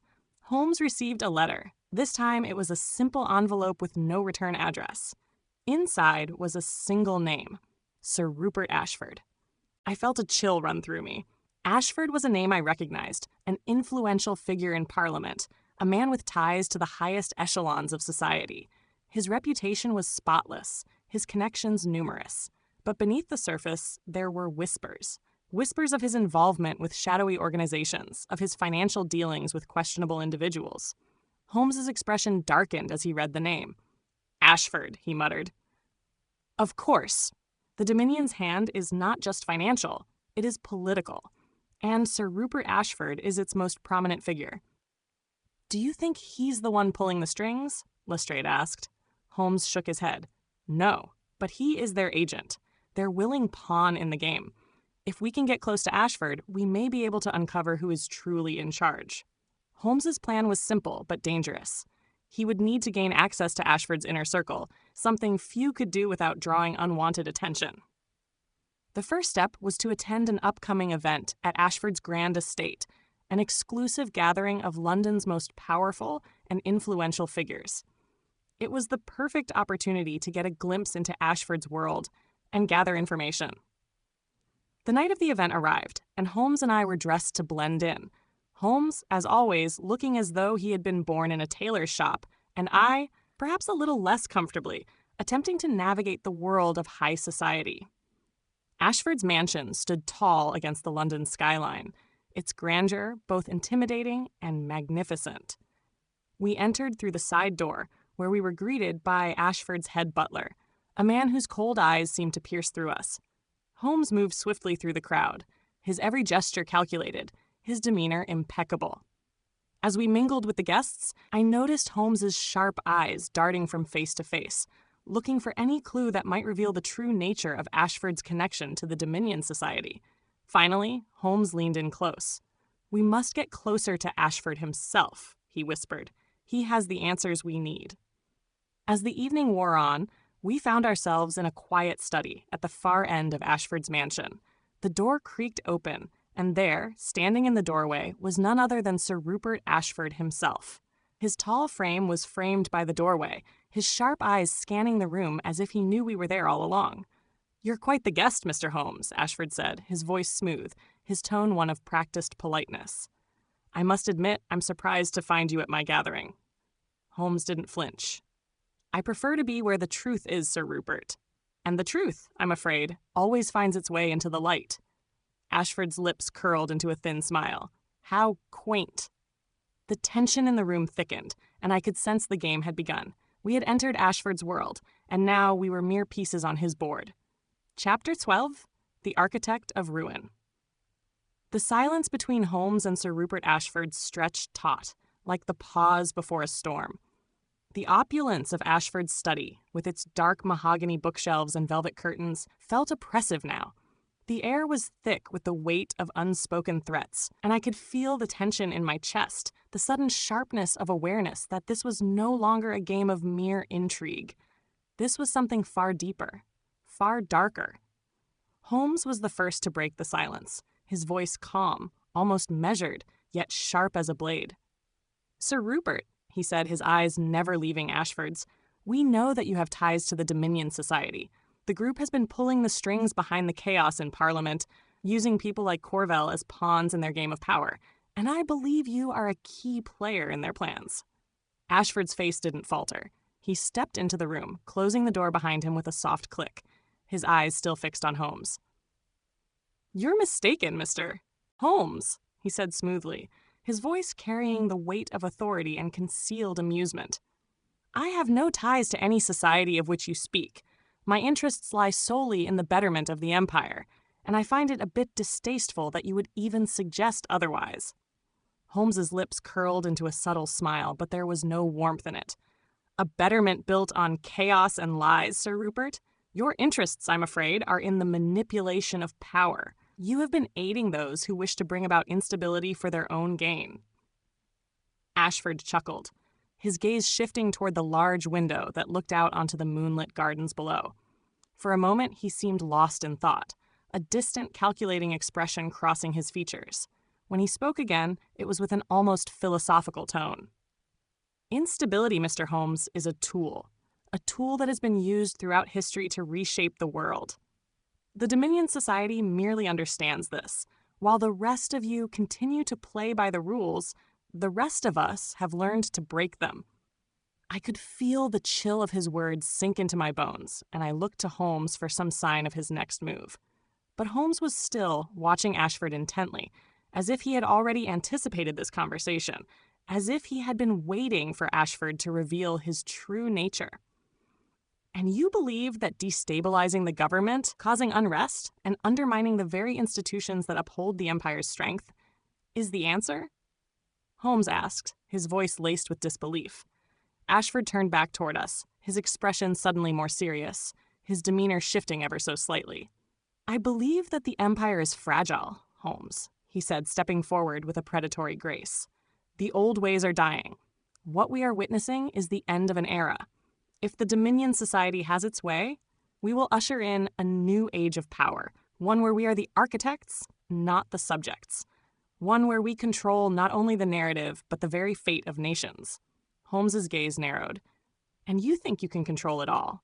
You think you can manipulate the course of history itself with a few well-placed words? A few carefully executed manipulations? Ashford smiled again, though there was something darker behind the smile now. You fail to understand, Mr. Holmes. It is not about control. It is about inevitability. The tide of history cannot be stopped, only redirected. And we, those of us in the Dominion Society, are the ones who have recognized this truth. We are the ones who will shape the future.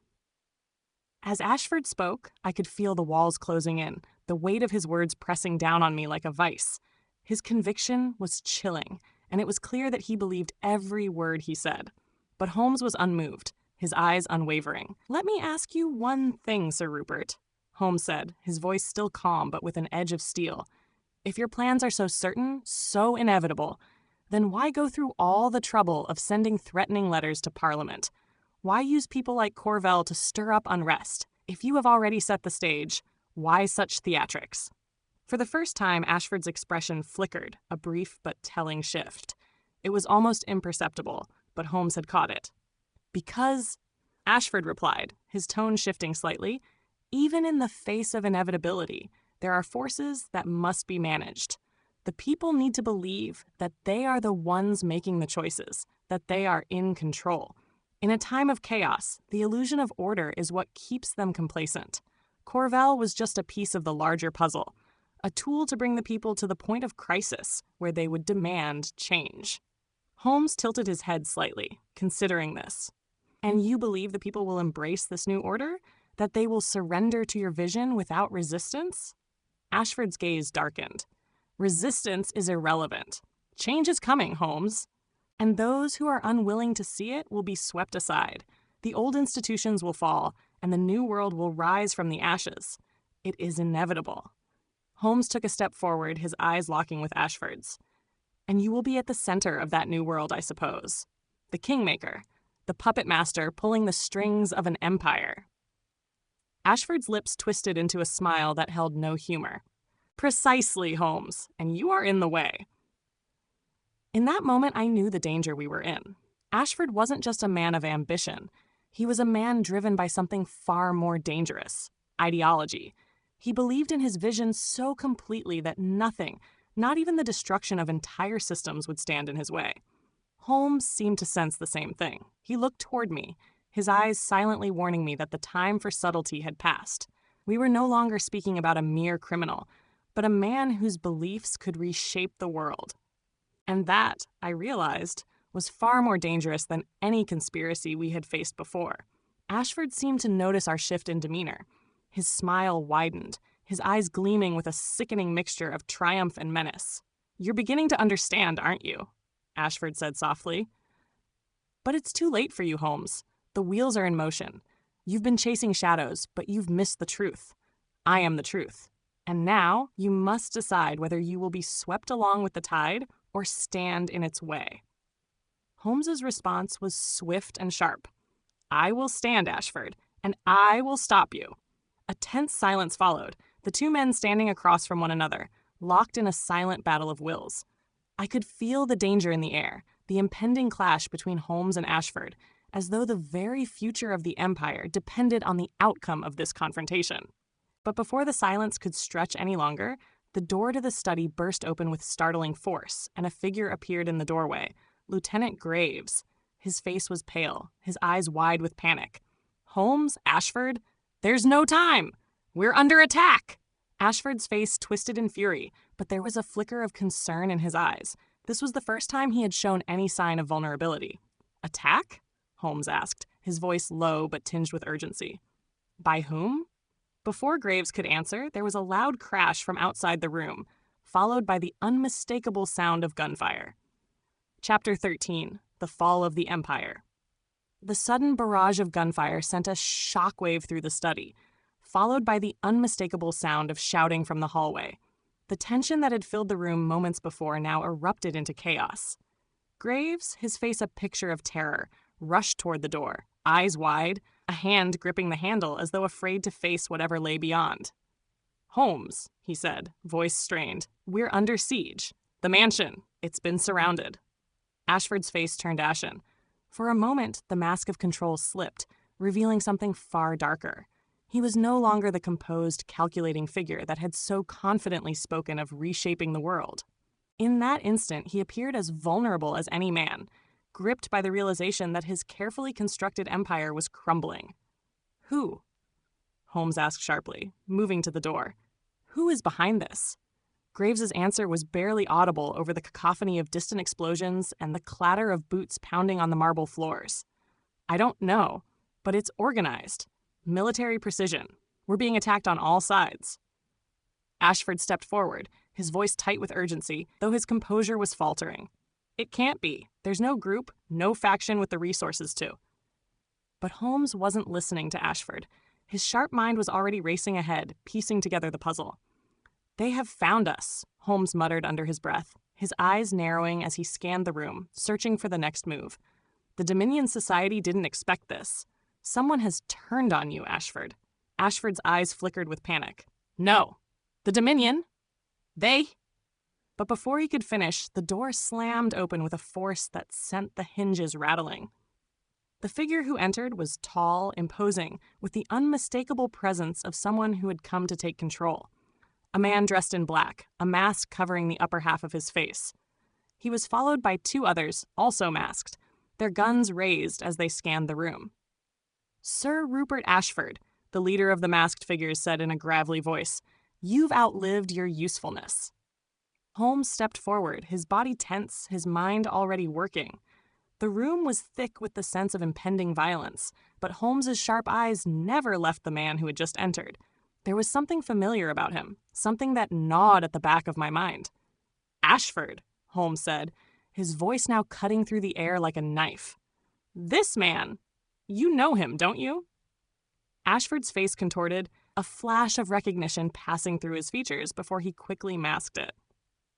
I don't know what you're talking about, he said, his voice trembling with anger and fear. But Holmes wasn't fooled. He stepped closer to the masked man, his eyes scanning every movement, every detail. You do know him, Holmes said sharply. In fact, I believe he was once your ally, a trusted associate within the Dominion Society.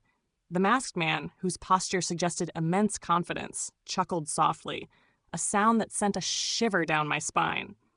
It's been a long time, Ashford. You've become quite the disappointment. The society never needed you to begin with. Ashford's face was now a mask of confusion and rage, but his voice quivered with disbelief. No, you can't be. I am the future of the Dominion Society, the man declared, his voice growing stronger. You were always a pawn in a much larger game, and now the time has come for you to be removed. Holmes stepped closer, his eyes never leaving the man's face. And who exactly are you? The man's lips curled into a smile, the masked half of his face giving away nothing. A name is of little consequence. What matters is that I am the one who controls the strings now. There was something cold and calculating in the way he spoke, something that made the hairs on the back of my neck stand up. I recognized this voice, this confidence. The man might have been hiding behind a mask, but the power he wielded was unmistakable. Ashford, Holmes said, turning toward him, his voice icy. It seems you've been played. It was never about you or your vision. The red pen was merely a distraction. The true mastermind has been pulling the strings from the very beginning. Ashford's gaze flickered toward Holmes, his expression clouded with disbelief. Who is he? Who is this man? Holmes's eyes remained fixed on the man in black, his mind calculating furiously. You don't recognize him, do you? It's remarkable how much you fail to see when you're blinded by your own ambitions. Then, with a flick of his wrist, Holmes tore the mask from the man's face, revealing his identity. I gasped. Standing before us was none other than Bartholomew Tyndall, a name I had once dismissed as irrelevant. Tyndall had been a rising star in London's financial circles, an ambitious, cold-blooded investor with ties to numerous international dealings. He had always been an enigma, operating from the shadows of the political world. But what struck me most was the look in his eyes, a look of calculated malice, as though every move he made was part of a grand scheme. You, Ashford spat, his voice filled with both fear and loathing. You've been plotting this all along, haven't you? All this time, I thought I was the one controlling the society, but it was you who were pulling the strings." Tyndall smiled, a smile devoid of warmth. It was always going to be me, Rupert. You were simply the vessel. The world you envisioned is not the world that will come to pass. I've been working with those who understand power, and they do not care about your ideals. They care about control. The chaos you so dearly loved is merely a tool to open the door for a new order." Holmes stepped forward, his expression unreadable. "And now you plan to take everything for yourself, don't you?" Tyndall's smile grew wider. "Exactly. The Empire has crumbled from within, and now the pieces are falling into place. It's all about timing, Holmes, and I've waited long enough." Ashford's voice cracked with rage. "You'll never get away with this, Tyndall. The people will never stand for it. They'll fight back." Tyndall's eyes glinted with something dark and menacing. "They already have, Rupert, and they won't even know what hit them." The sound of gunfire grew louder from outside, followed by the shouts of soldiers and the unmistakable march of troops in formation. The walls of Ashford's mansion were shaking now, and it was clear that whatever game Tyndall was playing, the endgame was well underway. Holmes moved quickly, his mind already working out their next steps. "Graves," he said, his voice firm, "get us out of here. Now." Graves, still in shock, hesitated for only a moment before nodding, his hand gripping the doorknob once again.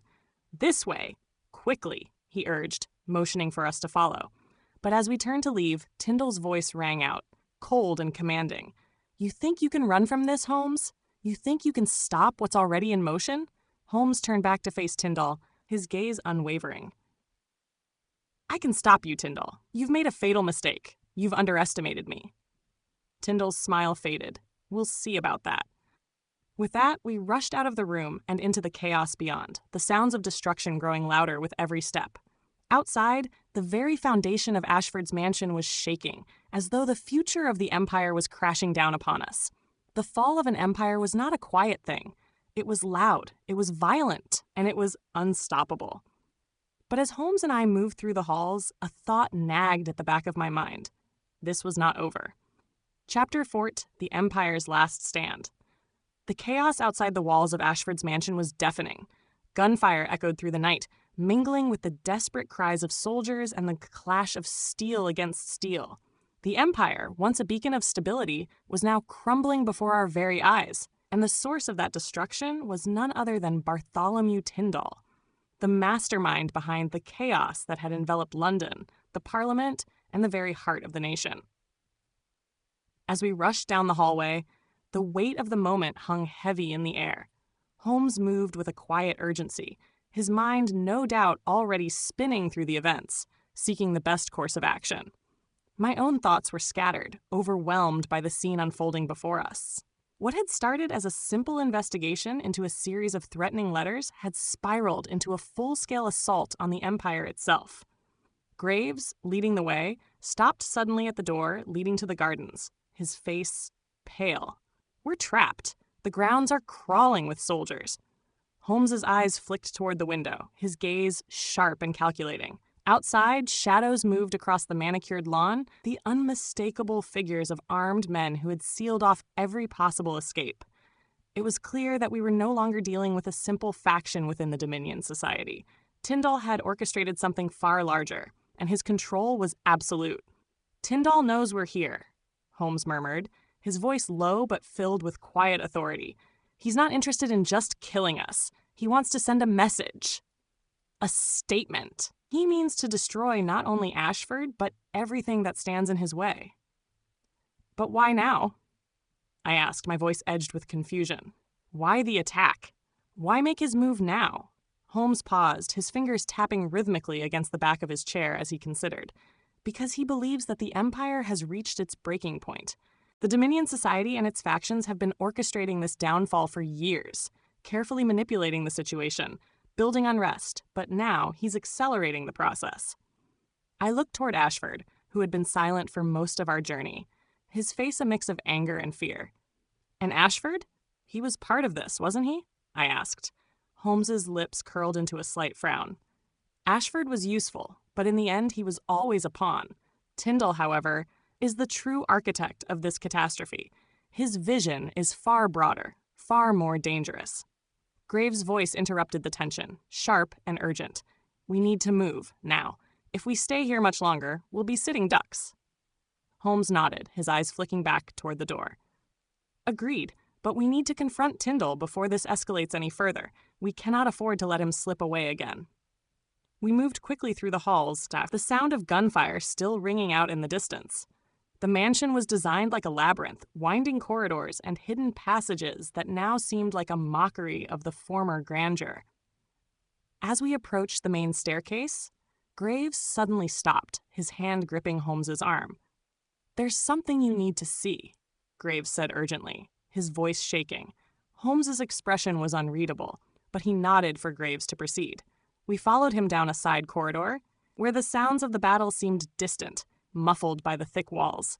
At the end of the hall was a narrow, iron-bound door. Graves pushed it open, revealing a small room filled with papers, maps, and letters scattered across an old wooden desk. This is his war room," Graves explained. "Tyndall's plans. I've seen him use this place when he needed to organize his people. But these documents, they're different." Holmes moved swiftly, his eyes scanning the papers with surgical precision. He picked up one sheet, his brow furrowing as he read through it. "These are military orders, not just for London, but for the entire empire." "Orders?" I asked, stepping closer. "What kind of orders?" Holmes's eyes met mine, a flicker of disbelief passing across his face. "Orders for a coordinated insurrection. Tyndall is not just after power in Parliament. He's aiming to destabilize the entire British Empire, to create a revolution that will fracture the nation into chaos, leaving him as the ultimate power broker." I felt the blood drain from my face. But this isn't just a plot to control Parliament. This is a civil war. "Precisely," Holmes replied, his voice steady despite the weight of the revelation. "Tyndall has planned for this moment for years, waiting for the right time to strike. The letters to Parliament, the poisonings, the attacks, they were all part of a much larger scheme. Now the stage is set, and he is ready to execute the final phase." Before I could respond, the door behind us creaked open, and Ashford stepped in, his face pale but filled with determination. "I have to stop him," he said, his voice strained but resolute. "I was blind, but not anymore. Tyndall must be stopped." Holmes studied him for a long moment, weighing his words. "And how do you intend to stop him, Ashford? Do you honestly believe that you can redeem yourself in this moment?" Ashford's face twisted with a mixture of guilt and rage. "I don't care about redemption. I care about saving this country from his insanity." Holmes stood in silence for a moment, then nodded slowly. "Very well, but we need to move quickly. Tyndall is at the heart of this, and we can't waste any more time." Graves spoke up, his voice firm. "There's one more thing you need to know. Tyndall's not working alone. He has the backing of powerful figures, people inside the government who are loyal to him. If we're to stop him, we'll need to expose them all." Holmes turned toward Graves. "Then we'll do it. But we'll need to find Tyndall first." "We know where he is. He's in the cellar, preparing for the final phase of his plan." With no time to lose, we moved swiftly through the mansion's lower levels. The air grew colder as we descended deeper into the belly of Ashford's estate, and the sense of danger became palpable, almost suffocating. The shadows in the cellar were thick, and the faint sound of murmurs echoed off the stone walls. Holmes led the way, his eyes sharp, his mind calculating every move. As we approached a large iron-bound door, we could hear the unmistakable sound of Tyndall's voice, low and urgent, speaking to someone on the other side. "It's time," he said, the words clear despite the muffled distance. "The Empire will fall tonight, and I will rise from its ashes." Holmes paused, his hand on the door. He turned to us, his gaze piercing, and in that moment, I knew he had already formulated a plan. "This ends now," he said quietly. With a swift motion, Holmes pushed the door open, and we were met with the sight of Tyndall standing at the center of the room, flanked by several masked figures, each one holding a weapon. The room was filled with maps, documents, and what appeared to be communication equipment. The final stages of Tyndall's plot were laid bare before us. Tyndall's eyes flicked to us, a twisted smile forming on his lips. "Ah, Holmes, I knew you'd come, but it's too late. The world has already begun to change. You're too late to stop it." Holmes's gaze never wavered. It's never too late, Tyndall, and this is where your plan ends. Chapter 4: The Reckoning. The air in the cellar was thick with the heavy scent of oil and damp stone. A faint flicker of candlelight cast long shadows against the walls, making the room feel more like a crypt than the war room it was. The atmosphere hummed with anticipation, the quiet before the storm. And at the center of it all stood Bartholomew Tyndall, his cold gaze fixed on us, as though he were watching the final act of a play he had scripted himself. Holmes, as always, was unflinching, his eyes locked with Tyndall's, calculating, waiting for the right moment to strike. "You're confident, Holmes," Tyndall said, his voice a low growl, "but you're too late. The dominoes have already fallen. The Empire is in its death throes, and nothing you do can stop it now." Graves stepped forward, his voice shaking but resolute. "You've underestimated us, Tyndall. You may have orchestrated this, but you're not invincible." Tyndall's smile curled at the corners of his mouth. "I don't need to be invincible. I just need to be ruthless. And in the end, that's all that matters." Holmes' expression remained unreadable.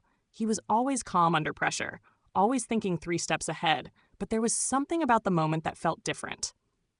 Tyndall had planned every detail, and even now he seemed to be in control, as though victory was already in his grasp. But Holmes wasn't fooled. "You're wrong," Holmes said, his voice cold, precise. "Ruthlessness is never enough. The people will always rise against tyranny, no matter how well it's disguised, and your empire, this shadow of power you've built, will come crashing down around you." Tyndall laughed, a hollow, mirthless sound that reverberated in the small stone chamber. "You still don't understand, do you, Holmes? It's already begun.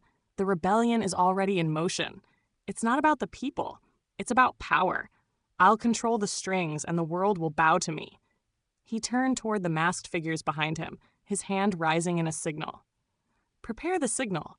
It's time to trigger the final phase."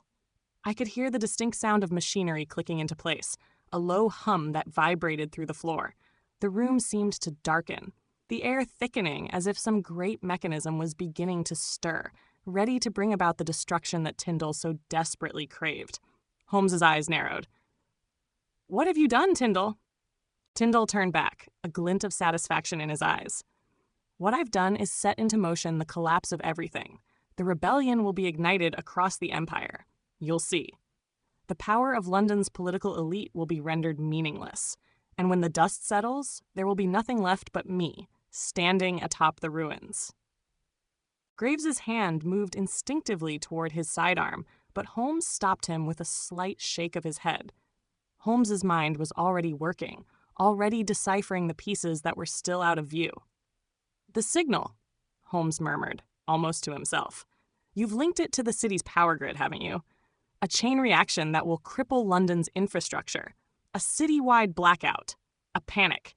And with Parliament in chaos, you'll step in as the hero, claiming the mantle of leadership." Tyndall's eyes flashed with admiration. "Impressive, Holmes. I didn't think you'd figure it out so quickly. But yes, you're absolutely right. By the time the people understand what's happening, it will be too late. The system will be in ruins. And when the rebellion reaches its climax, I'll be the one to restore order. My order." "Your order?" Holmes asked, a hint of incredulity in his voice. "You're not even a king, Tyndall. You're a parasite feeding on the chaos you've sown. You'll be nothing when this is over." Tyndall's face twisted with rage. "You still don't understand. I'm beyond kings and queens. I'll rule from the shadows, shaping the world from behind the scenes. People will follow me not because they want to, but because they'll have no choice. It's inevitable. The empire will fall, and I will be its new architect." The hum of the machinery grew louder, vibrating through the walls, and the ground beneath us seemed to tremble in response. It was clear that Tyndall wasn't bluffing. The final stage was upon us. The world was on the verge of chaos. Holmes stepped forward, his eyes never leaving Tyndall's. "You've made a critical error, Tyndall." Tyndall raised an eyebrow. "And what error is that, Holmes? You think you can stop me?" "I don't think I can stop you," Holmes replied. "I know I can." Before Tyndall could respond, Holmes's hands moved in a blur, retrieving an odd-looking device from his coat pocket. It was small, inconspicuous, and for a moment I didn't understand what it was. Holmes's fingers pressed a series of buttons, and the hum of the machinery began to falter, then sputter, and finally cease altogether. The room fell eerily silent, the tremors in the floor fading as the power systems ground to a halt. Tyndall's eyes widened. "What have you done?" Holmes didn't answer directly. Instead, he threw a glance at Graves, who immediately stepped toward one of the figures in the room. A man standing silently by the machinery, his face concealed by a mask. With a swift motion, Graves disarmed him, revealing a small control device in his hand. "That's right," Holmes said quietly. "I've disabled your signal. Without it, the chain reaction collapses. No rebellion, no citywide blackout. You've lost." Tyndall's face twisted with fury, but there was something else there too. Fear. Fear of losing control, of the power slipping through his fingers like sand. "You think this is over?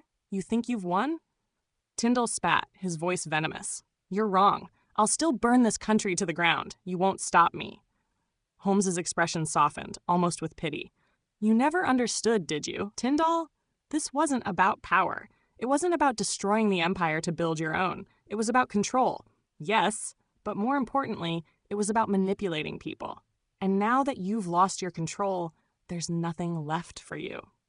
Tyndall's shoulders slumped, the realization settling in. His carefully constructed empire had come crashing down, and he had no way of escaping the consequences. The machines, once symbols of his power, now lay silent. The masked figures around him, his loyal followers, looked on, uncertain, as if the wind had been taken out of their sails. Graves moved swiftly, securing the remaining members of Tyndall's group, while Ashford, his face pale and exhausted, stepped forward. "I've been a fool," he said quietly, his voice laced with regret. "I thought I could change the world, but I was never the one in control." Holmes gave him a curt nod. "You were a pawn, Ashford, but it's not too late to stop being one." Tyndall, his face twisted in anger, lashed out with a sudden, violent motion, but Holmes was faster. A sharp, calculated movement, and Tyndall was on the ground, pinned by Graves's men. His reign of terror had come to an end. As we stepped out of the cellar and into the early morning light, the first rays of dawn creeping over the horizon, I felt a sense of quiet relief. The danger had passed, but the world was forever changed. Holmes, ever the enigmatic figure, seemed lost in thought, his mind already turning toward the next puzzle. "Do you think this is truly over?" I asked, my voice quieter now, filled with a lingering sense of uncertainty. Holmes paused, his gaze distant as he looked out over the quiet city. "It's never over, Watson. Not entirely. There will always be those who seek to control, to manipulate. But for now, London and the Empire are safe." Graves, standing beside us, nodded. "For now." And as we watched the sun rise over the ruins of Ashford's mansion, I realized that while Tyndall's empire had fallen, the game was far from finished. There would always be shadows lurking, always another mastermind waiting in the wings. But for Holmes, and for those who believed in the truth, the battle was worth every sacrifice. Chapter 6. The Aftermath. The night had passed, and with the dawn came a fragile sense of peace. A peace that, while welcomed, felt as though it could shatter at the slightest disturbance. London, in the wake of the failed rebellion, seemed to stand still, holding its breath as it awaited what would come next. The vast machine of government, disrupted and disoriented by the events of the past weeks, began to slowly grind back to motion, though its wheels were far less steady than they had been before. Holmes and I sat in the quiet of our Baker Street rooms, the window open just enough to let in the morning air, which still carried the remnants of last night's rain. Holmes, as always, seemed unruffled by the storm that had passed, his mind already leaping ahead to the next case, the next mystery, while I, still weighed by the gravity of our recent confrontation, reflected on the fragile thread that held the world together. "Holmes," I began, breaking the silence, "do you believe that this will truly end with Tyndall's capture? That we've seen the last of his kind?" Holmes did not look up from the papers scattered before him. His hands moved deftly, rearranging them, reading through details of the aftermath. "No, Watson, it will not be the last of him," he said calmly. "Tyndall was merely a symptom, not the cause. A more insidious force lies beneath the surface, and while we've stopped his immediate plans, the root of the problem remains. The desire for power never truly dissipates. It merely finds new vessels." I felt a shiver run down my spine at his words. So, you think the Empire is still at risk? Holmes's gaze shifted to me then, his eyes sharp. Indeed. The rebellion may have been quelled, but the seeds of discontent remain. People are like the waters of a great river, Watson. Stir them once, and it takes but the smallest ripple to send them surging once more. I was about to speak when there came a sharp knock at the door. Mrs. Hudson entered, her face a mixture of concern and curiosity. "Mr. Holmes," she said, her voice trembling, "there's a man here to see you. He insists it's urgent." Holmes raised an eyebrow. "Who is it?" "He wouldn't say," Mrs. Hudson replied, "but he insists on speaking with you immediately. I've never seen anyone quite so insistent." Holmes nodded, a flicker of curiosity in his expression. "Show him in." The man who entered was not someone I recognized at first glance, but his bearing was unmistakable. A sharp, clean-cut appearance, an air of authority that demanded attention. His eyes, dark and unreadable, fixed on Holmes with a kind of intensity that spoke of something deeper, something hidden beneath the surface. "Sherlock Holmes," the man said, his voice low but commanding. "I need your help. I believe you are the only one who can stop what's coming." Holmes regarded him for a moment, his expression unreadable, before nodding curtly. "What is it you require, sir?" The man's lips tightened. "I am Lord Aldridge, a member of Parliament, and I have reason to believe that the rebellion orchestrated by Bartholomew Tyndall was merely a distraction, a smokescreen for a far larger conspiracy." The man's words hit with the weight of a cannonball. Holmes, however, was unperturbed, his mind already working through the implications of the statement. "Please continue, Lord Aldridge," Holmes said, his voice calm, but with the unmistakable urgency of someone who sensed the shadow of a greater danger lurking. I was unaware of Tyndall's true intentions until after the failed rebellion. Lord Aldridge began, pacing the room as he spoke. But when I began to investigate the connections within my own circles, those who aided him, who financed his schemes, I stumbled upon something much darker. Tyndall was only the beginning. There are others, powerful men and women, deeply entrenched within the government, who have been playing a far more dangerous game. Holmes leaned forward, his eyes narrowing. "And what is this game, Lord Aldridge?" "The game is control," Aldridge replied, his voice tight.